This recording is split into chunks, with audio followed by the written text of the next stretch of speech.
nous sommes venus répondre à un triple appel.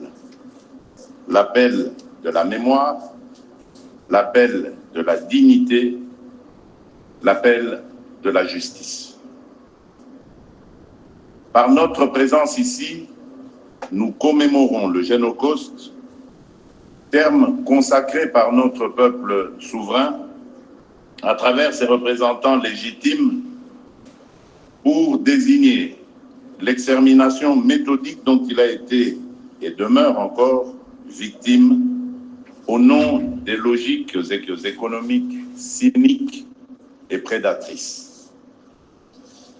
Nous sommes venus rendre un hommage solennel à des millions de nos compatriotes, hommes, femmes, enfants, sauvagement massacrés, souvent déportés, et trop longtemps condamnés au silence, dans l'indifférence glaciale de la communauté internationale. Nous rendons également hommage à celles et ceux qui, au péril de leur vie, leur ont porté secours. Mais parce que ces vies fauchées vivent encore à travers notre mémoire, notre combat, nos voix, je vous invite à vous lever pour observer un moment de recueillement en leur honneur.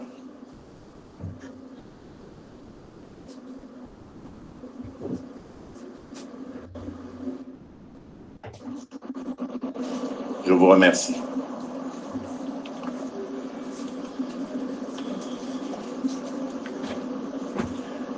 Mesdames et messieurs, distingués invités, mes très chers compatriotes, comme l'a écrit Elie Wiesel, le contraire de l'amour, ce n'est pas la haine, c'est l'indifférence. Le contraire de la vie, ce n'est pas la mort, c'est l'oubli. Depuis plus de 3 décennies, la République démocratique du Congo subit une guerre d'agression dont les enjeux dépassent largement le cadre militaire ou géopolitique.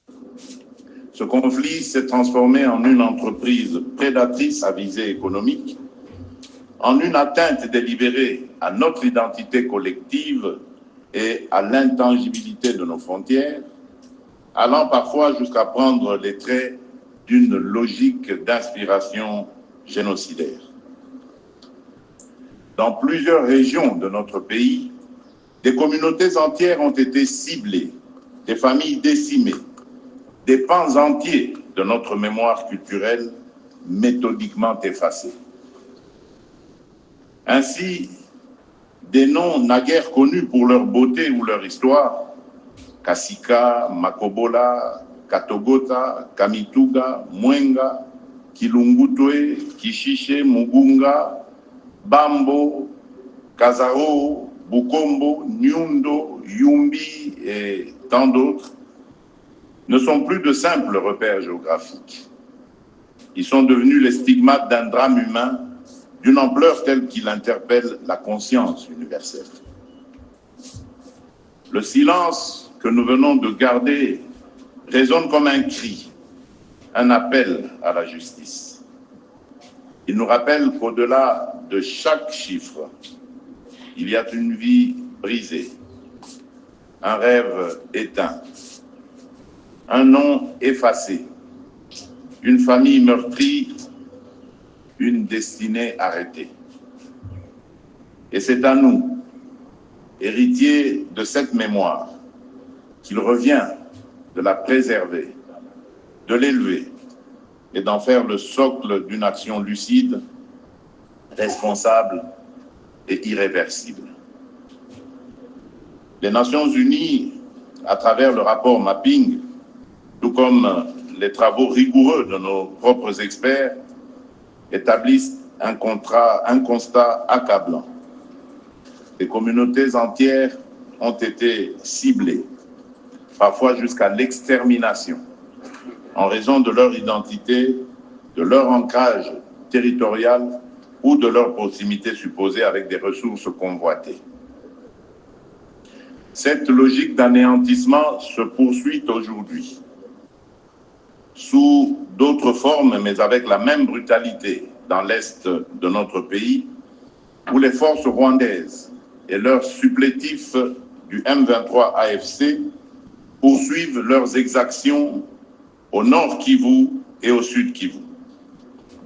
Violences sexuelles systématiques, massacres de civils, enrôlement forcé d'enfants, destruction d'infrastructures, exécution ciblée et pillage organisé, tous les marqueurs d'un projet d'épuration sont réunis.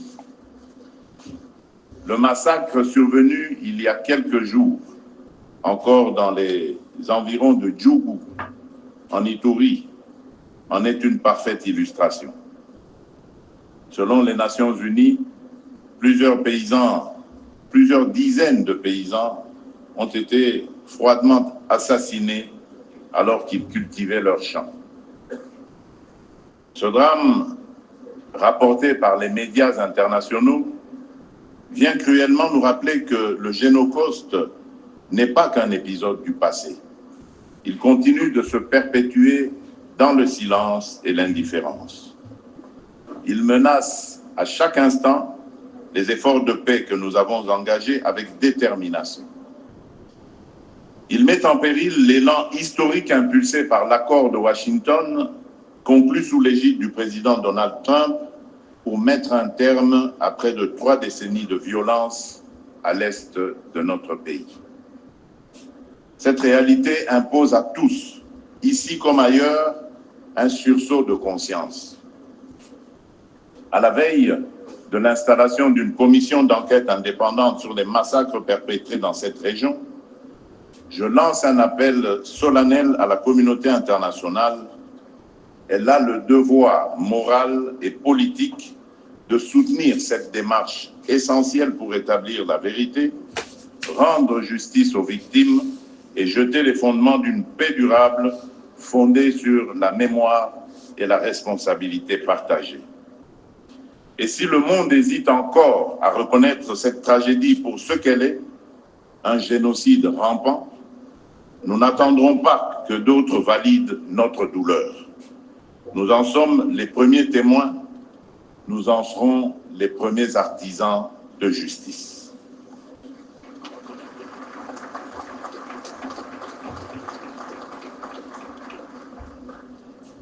C'est dans cette dynamique que s'inscrivent les initiatives que j'ai personnellement impulsées à travers la feuille de route Génocost 2025.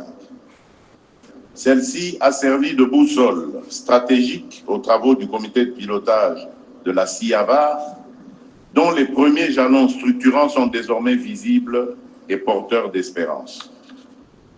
Le 29 mars dernier, j'ai présidé la table ronde nationale sur l'appropriation collective du Génocost, suivie en juillet par le Forum national sur la mise en œuvre du droit à réparation. À cette occasion, a été lancé officiellement le programme pilote de réparation holistique conduit par le FONAREV dans les provinces du Congo central, du Kasaï et de l'Ituri.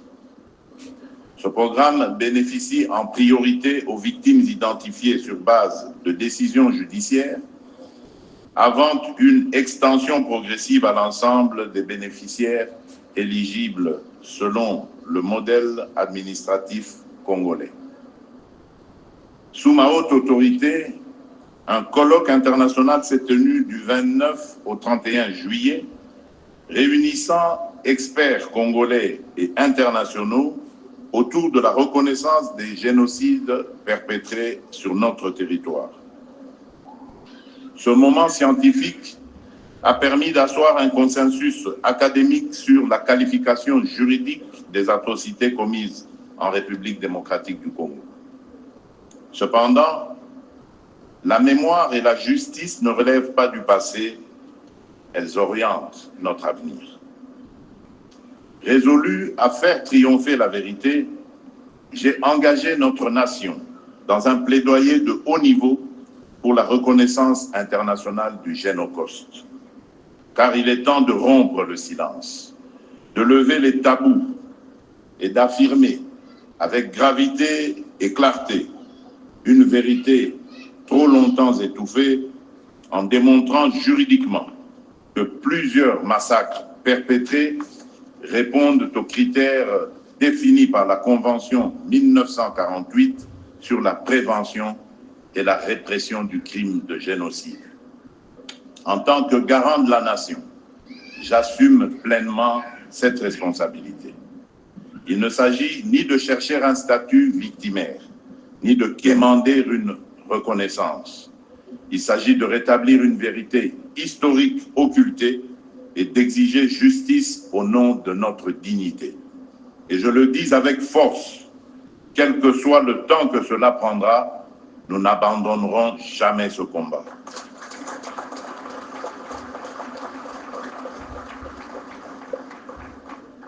Ce plaidoyer s'inscrit dans une stratégie globale que le gouvernement met en œuvre, articulée autour de deux axes, politiques et diplomatiques.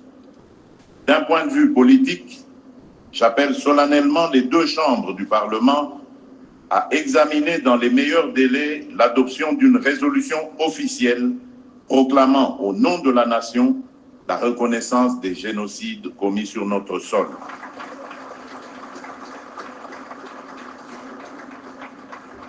Ce ne serait pas qu'un symbole, mais un acte souverain de vérité et de mémoire. Sur le plan diplomatique, nous mènerons une campagne offensive et concertée auprès des États épris de justice, des institutions multilatérales et des forces vives de la société civile internationale. Cette mobilisation connaîtra une séquence structurante à l'automne 2025 avec une série d'événements parallèles en marge de la 60e session du Conseil des droits de l'homme à Genève et de la 80e session de l'Assemblée générale des Nations unies à New York. J'ai en outre instruit le gouvernement de mener un dialogue diplomatique ciblé avec les représentations étrangères accréditées à Kinshasa afin de les sensibiliser aux enjeux de ce combat et de faire d'elles des relais actifs de notre message auprès de leur capitale. Mesdames et messieurs, distingués invités, mes très chers compatriotes, le combat que nous menons est celui de la vérité, de la dignité et de l'espérance. Il est celui d'un peuple debout qui refuse l'oubli et qui choisit d'avancer vers la justice avec lucidité, constance, détermination et persévérance. En ce jour de mémoire, je tiens à rendre un hommage appuyé à toutes les forces vives de la nation, société civile, chercheurs, associations de victimes, survivants, qui, dans la douleur, avec leur humanité fièrement gardée, ont maintenu vivante la flamme de la vérité et de la mémoire. Je pense avec émotion à celles et ceux qui, dans l'ombre, ont documenté l'horreur, dénoncé l'impunité, soigné les blessés, consolé les survivants, ou simplement tendu la main là où le silence menaçait de devenir complicité. Par votre engagement, vous avez sauvé l'honneur de la nation. À nos victimes, à leurs familles, à nos survivants, à notre peuple meurtri, je dis ceci, la République ne vous oubliera jamais. Ne pas oublier, ne jamais répéter et commencer à guérir, plus jamais seul. Pour conclure, permettez-moi, comme à chaque commémoration, de rappeler cette parole lumineuse du prophète Ésaïe au chapitre 8, verset 23. Les ténèbres ne régneront pas à toujours sur le pays envahi par l'angoisse. Dans le temps à venir, il couvrira de gloire la route de la mer. Fin de citation. Que Dieu bénisse la République démocratique du Congo et son peuple. Je vous remercie.